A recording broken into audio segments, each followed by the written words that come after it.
If your business constantly feels like chaos, even though you've got a planner, a calendar, and a to-do list longer than a CVS receipt, this video is for you. It might not be your time management that's the problem. It might be because you don't have SOPs.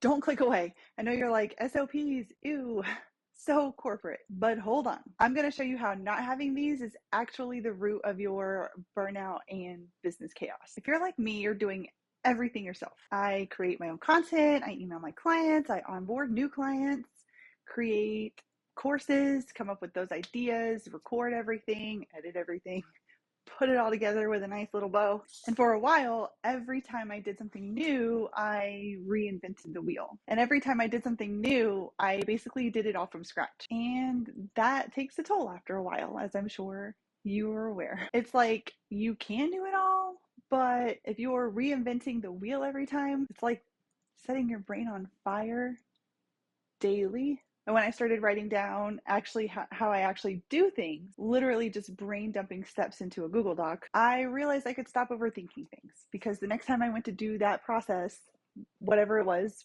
uploading a video to YouTube or onboarding a new client, those steps would be ready for me. I wouldn't have to remember all the things that I needed to do. I had some mental breathing room, and guess what? I finally stopped dreading doing some of those tasks, like onboarding new clients.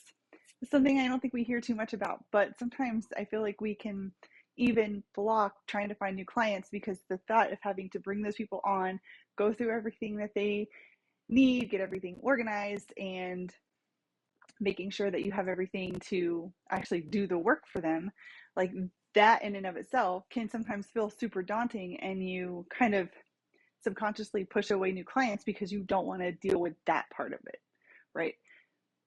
It happens. So that's why I want to chat a little bit about SOPs today. My first one wasn't super fancy. It was just in a Google Doc, but it was magic. And it was magic because you might be sitting there thinking, well, I'm the only one who works in my business. Like, SOPs are for when you want to hire somebody and you want to give them directions on what to do. And you're not wrong, okay? You're not wrong. But I want you to start thinking about creating your SOPs now before you hire somebody. That way, first of all, it will help you, okay? So whether you're looking to hire somebody next month to work in your business, or next year, or in 5 years, it doesn't matter, okay? Because they're going to help you right now, because the next time you go to hire somebody, or the next time you go to post a YouTube channel, to your YouTube channel, you're going to have an entire list of everything that you need to do. You're not going to have to stop and think about, oh, did I make a thumbnail? Oh, did I email this person? Oh, did I follow up with them? Oh, did I send them this thing? Oh, did I send them this link? It's all going to be in your list. 1, 2, 3, check them off.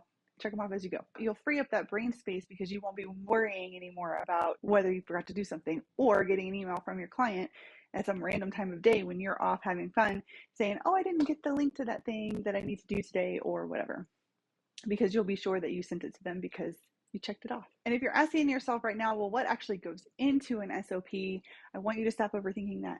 Stop overthinking it right now, because it's really not that complicated. So in the simplest form, all your SOP needs are the steps to complete whatever process it is that you're working on. If that's sending an email to your email list, what are those steps? Okay, is it open ConvertKit, start a broadcast, write the email, select who it's going to, schedule the email? That's fine. Put that in a Google Doc. You'll make sure that you've checked off all of those steps. As you start getting to where you want to bring somebody else in, or maybe be a little bit more nuanced, or maybe you want to have details about which audiences to send to, things like that, those can all be added later, okay? But for right now, what I want you to do is just open a blank Google Doc. I want you to put what it's for at the top of the page. You can be fun, make it a header, make it a pretty font, make it a pretty color. Underneath that, I want you to put the date that you're writing it, so that you'll know this is the operations, these are the steps that we're following as of this date right now. Okay, put that underneath the title. In the next section, simply put a purpose. What is this for? This SOP is for sending emails to our subscriber list, weekly newsletters, or whatever it is you're sending, okay? Underneath that, put, like, how do we do this? And list out your steps, 1, 2, 3, 4, or however many steps that you need. That can be all that your SOP is right now, okay? That's all you need. It doesn't need to be a fancy flow chart or color-coded system. We can get there later on if you have the time and want to do that later. You totally can.